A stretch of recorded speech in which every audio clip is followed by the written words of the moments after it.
First Samuel 16, verse 7. But the Lord said unto Samuel, Look not on his countenance or on the height of his stature, because I have refused him. For the Lord seeth not as man seeth, for man looketh on the outward appearance, but the Lord looketh on the heart.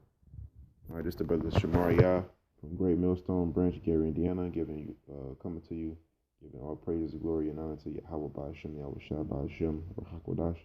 All right, double honors to the apostles and the elders of the Great Millstone who well, and the water for teaching me this truth. And peace and salutations to all you Akim out there preaching this truth throughout the four corners of the earth, with truth and sincerity in your hearts and for the love of the gospel.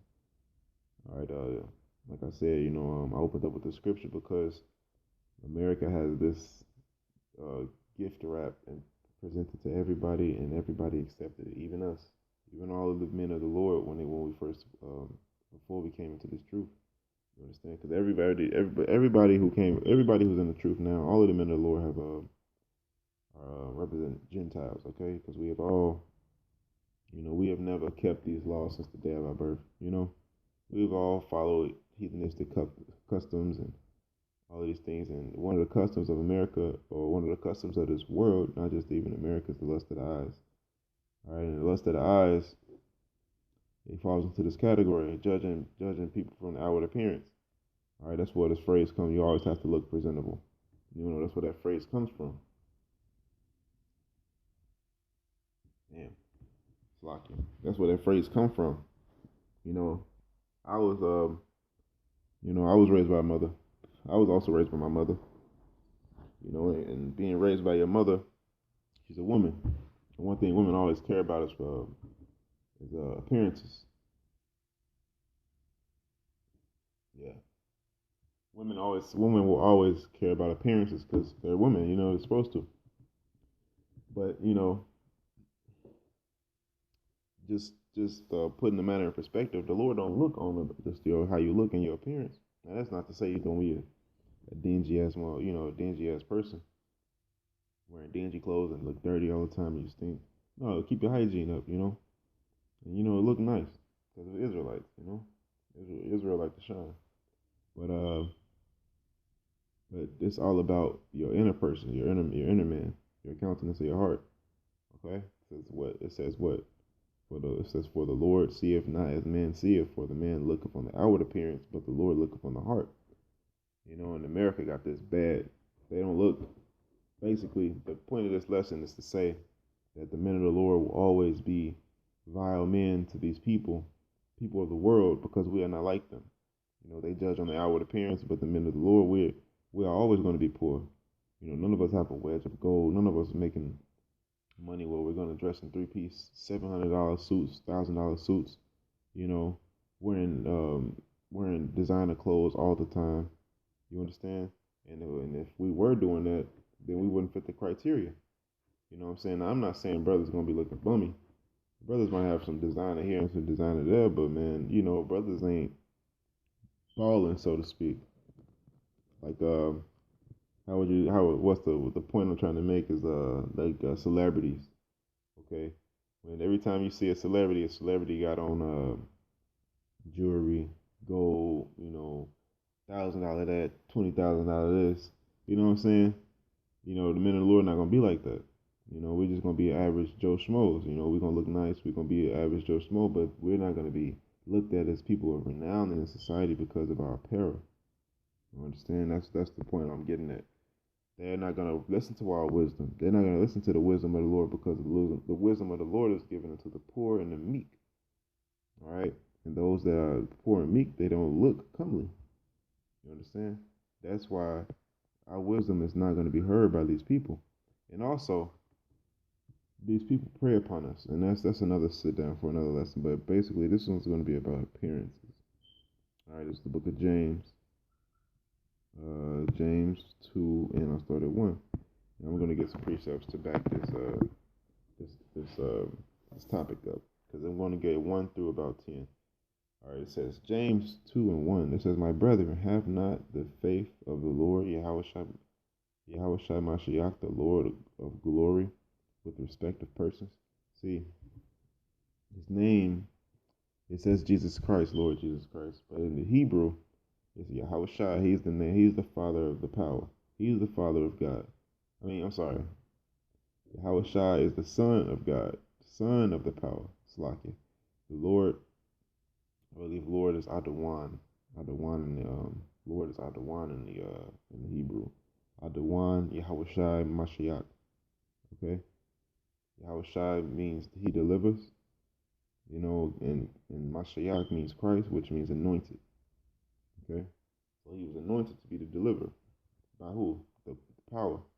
All right, by Yahweh his Father. All right, it says verse 2.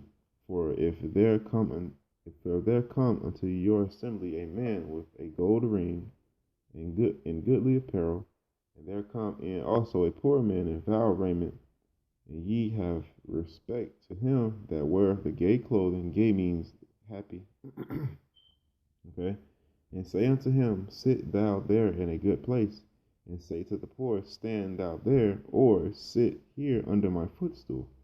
All right, so a man in comely apparel, inviting apparel, all right, dressed in lavish clothes, come in, and we say sit in a good seat, and then the poor man comes in foul raiment and say stand right there. You don't gotta sit down, or sit under my footstool, sit in a low seat.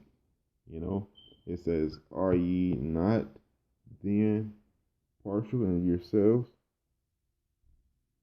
and are become judges of evil thoughts? Because they're giving in to the outward appearance. You understand? We gotta judge on the heart. Scripture says, credit not a man before thou hast heard him. So they're giving credit to this man just by how he look. And this is exactly how Esau Edom gets by a lot. All right, he dressed in his goodly apparel, and he sways the opinions of these people by his outward appearance, which is foolish on their part. But yeah, it says, hearken, my beloved brethren, hath not Yahweh chosen the poor of this world, rich in faith, and heirs of the kingdom, which he hath promised to them that love him? All right, so the poor and the meek is going to inherit the kingdom. So the ones that don't look so good, all right. And I'm not saying that every brother is like this, but it's I've been there. Well, I've been looking, average Joe Schmo. I still look average Joe Schmo. I'm not dressed in no designer clothes all the time. I'm not dressed in like these luxurious clothes. I got a couple of nice clothes that I wear when I go out. You understand? But on day-to-day life, I'm not. I look poor. You understand? I said, so verse 6, it says, but ye have despised the poor. Do not the rich men oppress you and draw you before the judgment seats? Like this system, okay? Rich men is set up on high in this system, And so they bring us before the judgment seats. They persecute us, okay? I'm going to stop right there. 7, 8, and 9 gets them to respect the persons, but I really wanted to just hit the nail on the head about outward appearance. Okay? And because of our outward appearance, we're not going to be viewed as comely, or we're not going to be viewed as a man of high esteem. We're not going to be esteemed. You understand? So with that, let me get the book of 1 Corinthians 1 and 27. 1 Corinthians 1 and 27. But Yahweh hath chosen the foolish things of the world. All right?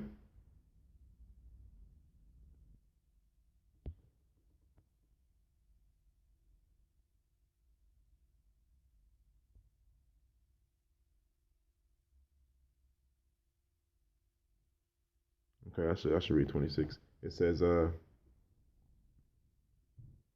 I'm sorry, 25.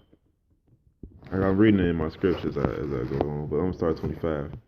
1 Corinthians 1 and 25. Because the foolishness of Yahweh is wiser than men, and the weakness of Yahweh is stronger than the men, because he is almighty. You understand? It says, for ye see your calling, brethren, how that not many wise men after the flesh, not many mighty, not many noble are called into this truth. All right, wise men after the flesh, wise in their own knowledge, or to the knowledge according to this world. Okay, it says, or mighty, a mighty, like those gym lifters, the men that looks big and bulk. It says, or even mighty as a powerful men that are rich. You understand? Because in this society, when you got money, you're powerful. Okay. It says not many noble. Okay, so not many people that are in high positions.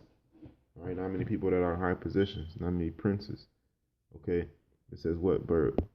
27. But Yahweh hath chosen the foolish things of the world to confound the wise, and Yahweh hath chosen the weak things of the world to confound the things which are mighty. All right, so the Lord has chosen the things that are weak to confound the things that are strong. All right, and the things that are strong are usually, comely. You understand? Like when it says strong, it means like a renown.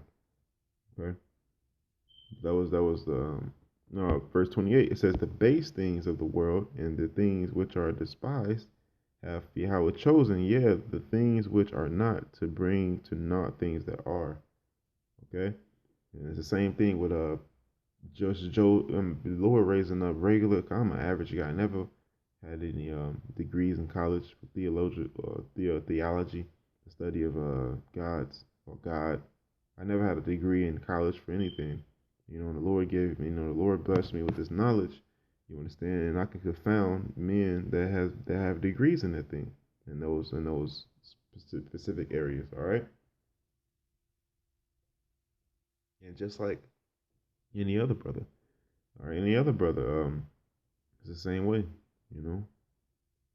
But let's skip. I'm gonna jump another verse, 3 and 16.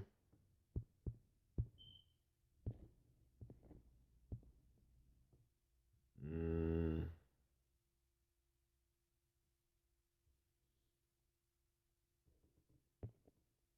uh, 18. 1 Corinthians 3 and 18. It says, "Let no man deceive himself. If any man among you seemeth to be wise in this world, let him become a fool that he may be wise. For the wisdom of this world is foolishness with Yahweh. For it is written, He taketh the wise in their own craftiness." And that is true. But the point is, let no man deceive you. If any man among you seem to be wise in this world, let him become a fool that he may be wise. Why? Because he's a fool in this world. Okay, so he's a no, I'm sorry, he's wise in this world, which is foolishness with the Lord. That's why I said wisdom of this world is foolishness with the Lord. So let him become a fool that he may be wise. So what does that mean? That means let him become a child again. Let him lose all the knowledge that he's once learned, and let him regain the knowledge of Yahweh by Hashem Yahushai. This is the book of Romans 12 and 2. And be not conformed with this world, but be ye transformed by the renewing of your mind, that ye may prove what is good and acceptable and perfect will of Yahweh. All right. So let him be renewed. That's what it made him baby. Let him become a fool. Let him become a babe again, like children. Children are foolish. You'd have to be taught. So you have to be retaught when you come into this truth. All right. Well, I'm gonna close it on this side. This Ecclesiastes. This is the book of Ecclesiastes 8. Is it 8? Is it 9? I think it's 9.